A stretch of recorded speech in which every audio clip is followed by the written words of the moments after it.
Our Collision 2018 coverage is proudly powered by Amazon Prime. Find out all the ways you can benefit from a Prime subscription and get a 30-day free trial by going to collision.live/prime and by audiobooks.com. Get a free trial and a free audiobook to keep at audiobooks.com using promo code TRY70. Well, we have our next guest here. Hello. Hello. How are you doing today? I'm doing pretty well. How about yourself? Fantastic. Go ahead and introduce yourself for us. My name is Patrick English, and I'm the founder of WokeUp, which is a community organizing tool. It's a platform that empowers citizens who are concerned about a particular topic to take direct action in their local area. Okay. Wow. And what kinds of direct action are we talking about? So my background is in activism and nonprofit work, Okay. and so anything that's going to improve your community. Okay. People could use it from something as simple as a park cleanup to planning a march, really. Wow. But the idea is really to focus on the local area and get people out there working together. Okay. And how do we accomplish that with your platform? Does an organization create a thing? Does a person say, "This is my passion, let's go do it"? How does this work? It actually works both ways. Awesome. So the entire platform is user-generated. Okay. So you do have the opportunity, like you said, if you're passionate about an issue, you can just say, "Hey, this is my idea. These are the specific things I need to make happen." So you list off, if you're the organizer, I need for the park cleanup, I need people to bring trash bags, I need people to bring refreshments, people to bring work gloves. And then other users can go ahead and just click, "Okay, I'll do that." And then they get assigned to that task, and the organizer can see who signed up for what. Oh, wow. Okay. But if you're a more traditional organization, like a nonprofit, you can use it to manage your volunteers as well. Okay. So you can say, "We have this upcoming project. Here are the things that we need," and then invite your specific users, your specific volunteers to sign up for those specific tasks.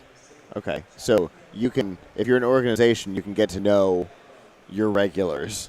Exactly. And then if you're just a person like me, I decide I want to go there's graffiti somewhere, right. Let's go fix it. Right. I can put out like a call to action. Exactly. I want to do this. Who's in to help? So it's like crowdsourcing for volunteering. So instead of trying to get money to support your action, you're trying to get hands to come out and help you do what you want to do. Okay. Where did this come from for you? How did you decide that this was the thing you were going to tackle? So it actually started after the 2016 election. Okay. So I'm also a military veteran. I Okay. served in the Army for just over 5 years. Oh, wow. Did a lot of activism around the repeal of Don't Ask, Don't Tell. Okay. So I met a lot of friends through that, and I just saw how toxic things were getting during the election cycle and how people weren't really communicating anymore. Retreated into their ideological bunkers is what the author Brene Brown says. Uh-huh. And after the election... Social media is a great way to foster that, unfortunately. Yeah, unfortunately, and I think it abstracts us. So you're no longer seeing people face to face. So it's almost like you can say whatever you want without consequence to them. And then when you end up with like the algorithms from Facebook and Twitter, you actually end up getting siloed. Yeah, you're in your bubble. By computers. Exactly. So that you don't get to see outside of that anymore. And I think in reality, in our neighborhoods, there's probably people from across the spectrum have all kinds of differing beliefs, views. It doesn't necessarily line up with left versus right, Sure. I don't think. But what I found in the military is when you show up and work together, because the military is one of the most diverse organizations in the country. And you have people from, there were people from the deep south and people from the inner city. And we had to work together. But when we did, towards a shared purpose. I would say to accomplish a single goal. Exactly. So we had a mission, and when we worked together to achieve it, we built really strong bonds of connection. And so after the election, I started talking with all my friends in activism. I went through and called all of them up and said, "Hey, can I talk to you for an hour? And let's just figure out what we can do to get people to start talking again." And maybe if people are out in their communities working towards that shared purpose and they start to get to know their neighbors, maybe they're going to feel like they can, instead of what they see on the media every day, maybe things aren't so bad and maybe, the enemy isn't all around them. Right. And the timing is good because there have been a number of studies that show that when people start to feel like, especially when they start to feel like the government is either out to get them or not working at all or for them, there's an ideological thing. But when they start to feel like the government is either out to get them or not working for them or not working for anything, they tend to want to take action themselves. Yeah. It's And this. so It's this that gives us the erosion of ability. trust in our institutions, Right. And it's a vicious cycle, because the less you trust the institution, the less it's going to function, and then the less you trust it to deliver what it's supposed to. So I think But this gives us the ability to take that back. Take it back. And just take action ourselves. Well, and I think people want to help. Yeah, absolutely. I think that's the default is people. Maybe I'm too much of an optimist, but I do, especially in today's day and age. It's a bit of a struggle, but I believe that people are fundamentally good, especially Americans, and having been in the military and represented them overseas. And I think it's just we don't know how to help one another anymore. We want to, but I think technology is a great way to be able to break down those barriers. I think we've only seen it used in the context of social media, where it's splitting us apart. But I think it can bring us together. Absolutely, technology is not inherently good or bad. It's how we use it. It's a tool. And we have unfortunately been put in a situation where we've been using it for the wrong goals. And I love the idea that you're trying to flip that. Thank you.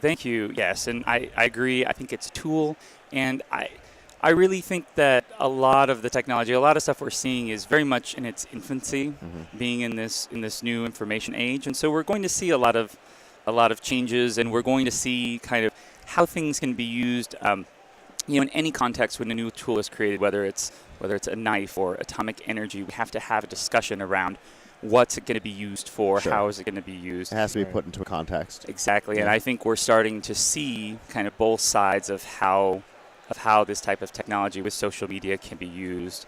And I think we're going to see, I've even talked to others in this conference that are looking for ways to promote social justice or bring people together and really create, instead of just connectivity, connection between people. For sure. About how far into the project are we talking? So we just completed, my team and I just completed our MVP. Okay. So that was as of last week. We're going to start beta testing, and that's my plan for the next 6 months, is to work with specific cohorts. I'm talking with university student groups because they're already organized and they already interface with the community, and as well as a couple of political campaigns, because I'm really interested to see how this technology might be used in that context. Yeah. So going to organize community groups and stuff like that in terms of the campaign. Right, and eventually the goal would be, because I want elected officials to get involved, and if they can be associated with projects or community works, then you can start to get a more objective measure of what has my official been doing in the community. I can just look it up and see everything that they've done. But the official can also see the things that are important in their community. Exactly.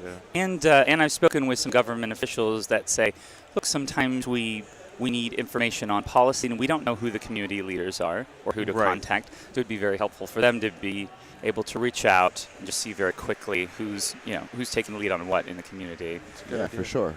So after the beta testing, I'd like to do more of kind of a phased public rollout, but focused first. I'm based out of Seattle, so focusing on University of Washington and maybe a couple of other schools in the area. And once we've worked some of the kinks out, then can really roll it out something more public-facing. Okay. Very cool. So what are your goals here at Collision? My goals here at Collision, so I had a couple. One of them was really to find collaborators, co-creators, because it's kind of been a bootstrapping, self-funded, self-driven. Yeah, no one here knows what that's like. No, nobody with a red badge on at this convention knows what that's like. Yeah, so I am looking for people who might be interested in coming on board and with a complementary skill set, because I'm new to tech. Like I said, my background was activism and working with nonprofits. So I come in with that skill set, but everything else has been a learning experience and very new to me. And so it would be nice to find someone with more of a stronger tech background to complement that and be able to see how we can move things forward.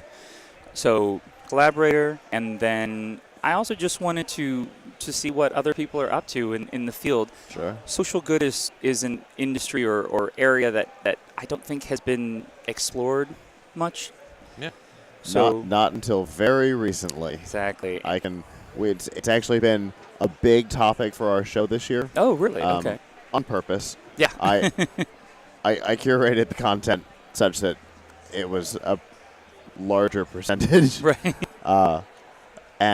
But we've had the opportunity to talk to a number of different organizations who are taking different, views on the same thing. You've got, you're working on mobilizing people to go do things. Right. And then you've got Ultimatum, who's exhibiting tomorrow. Oh, yeah, I heard about them. They're taking, for example, creating accountability on what social media does. So, Right. I like to use the example that Matthew, one of the co-founders, he's got a campaign every time Trump tweets, money gets donated to the money ACLU. gets donated. Okay. Okay. Yeah. And it doesn't matter what the content is, just as a Every as time he a picks the thing. phone up. Yeah. So Right. Well, I think you find, for every action, there's an equal and opposite reaction. You're going to see, as media develops, there's going to be different people finding ways to hold people accountable. Yeah. If they're finding ways to slip out of it. And I love the name.